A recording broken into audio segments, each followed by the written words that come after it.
Kia ora koutou, and welcome to our review of Ticket to Ride Legacy, Legends of the West. Now you'll notice this isn't a normal 3-minute board games video format, and that's because I can't really do one of those without a lot of spoilers.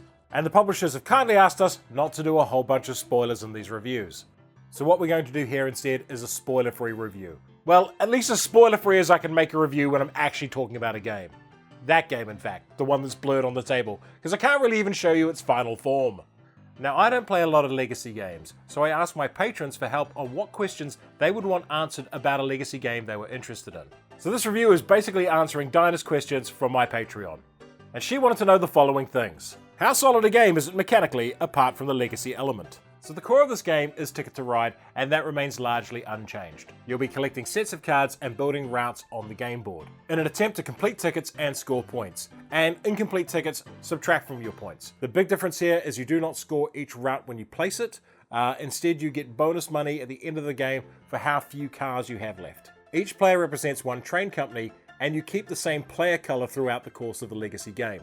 And you do get benefits and bonuses for building on your colored train routes. There are also only 6 card colors plus locomotives, instead of the normal, I think it's 8 plus 1. So no orange or pink cards. So each round your final score will be made up of the tickets you passed, minus the tickets you failed, plus a bonus for how few trains you have left, and any money you accumulated through the game by doing things like placing on your own colored routes.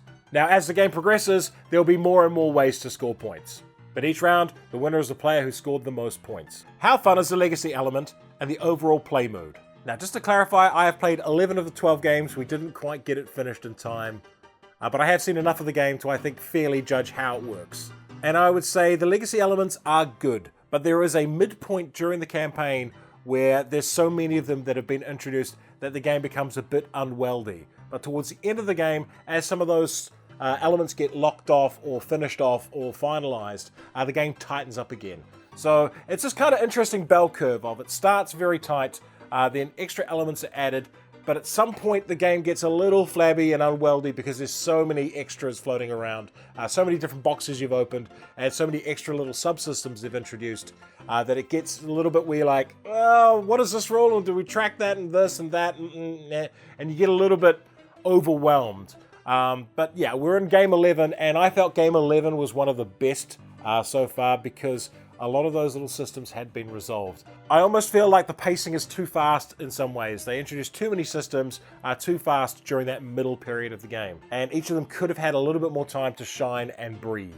That said, the act of opening the boxes at the start of each round was quite fun, and it's something I really want to share with you, but I can't, and that is how you track Legacy components in this game, because it's probably one of my favorite components from any board game. And that simple way they track things in the game that they don't want us to share with you is probably the most fun element of the game, and the thing I'm literally busting to tell you what it is and why it's so much fun. You'll find out at the end of your first game what I'm talking about when you open the conductor's box. Does the Legacy element actually bring something really new and worthwhile to the game? I honestly don't know. Like, each of the new subsystems, they're fun in their own right, but I don't think any of them have any staying power. So they come into the game, you enjoy them for a little bit, and then they kind of move away and they're dealt with. So the elements introduced into the game are quite fleeting in many ways, and they're fun while they're there, but once they're gone, you sort of move on, and you don't really think too much about them. One of the cool things about the game, though, is how you build the board. So you start off with a fully built out east coast of the United States of America, but new boards get added throughout the course of the game. And on those boards, not all the towns and routes are built, so you get to paint the board in a way.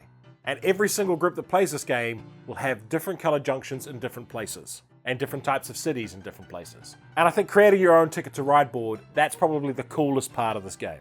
The actual minigames and mechanics that are introduced throughout the course of the game, they're so-so. And not having them in the final version of the game wouldn't upset me that much at all. And I was kind of happy to see the back of most of them, to be fair. How many players would you recommend it for, and can you swap players in and out? We played with 5 players, and I think that was very good because there are 5 train companies. And with everyone incentivized to get their train routes down on the board and other features, that means our final map will be quite balanced. I think if you dropped a couple of players, then say if you only had the red, green, and yellow players, then you'd find a lot more red, green, and yellow routes, plus red, green, and other features. So that might skew things a little.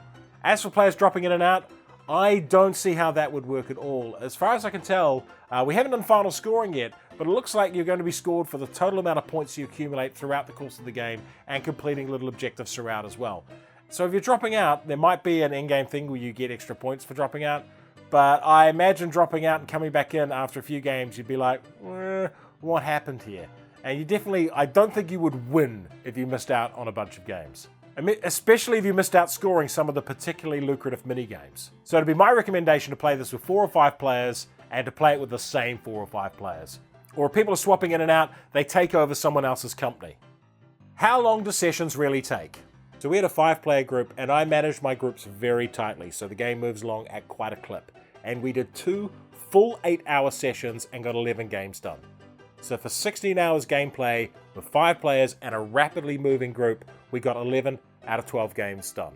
And I suspect the final game with scoring will take around 2 hours. So the later games are quite a bit longer than a regular game of Ticket to Ride. The first couple of games, they go by real quick. But it's that mid-game especially where things start to bog down as people trying to track all the different systems that are in play. How replayable or resettable is the game? Well, it's absolutely not resettable. Things get destroyed or mangled or blown up or thrown away.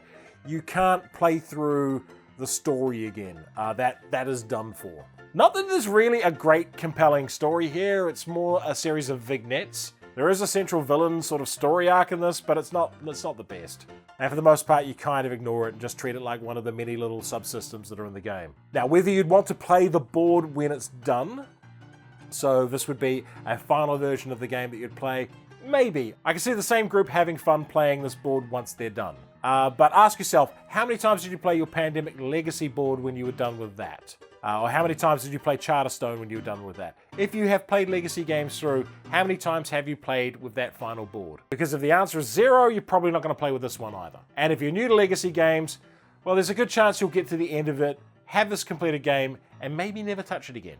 Any other observations? So the setting overall is a bit hokey. It's the American Wild West, which is not my favorite setting at the best of times, but it's like the cartoon version of the American Wild West. It's a John Wayne version of it. Let's just say there's no mention of Wounded Knee anywhere in the game.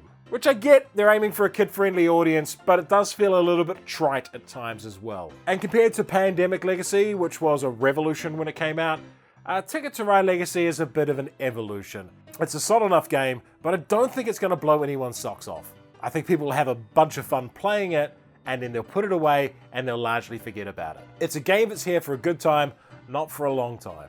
So my recommendation would be, if you are going to pick this up, manage your expectations. It's a good, fun, slightly janky, slightly cheesy Legacy game that doesn't really do anything terrible and doesn't become totally unmanageable, but does get a bit wobbly at times. But that despite that, is overall a genuinely pleasant and enjoyable experience. I'm going to finish the campaign, and that says something, but there's no way in hell I'd play it again.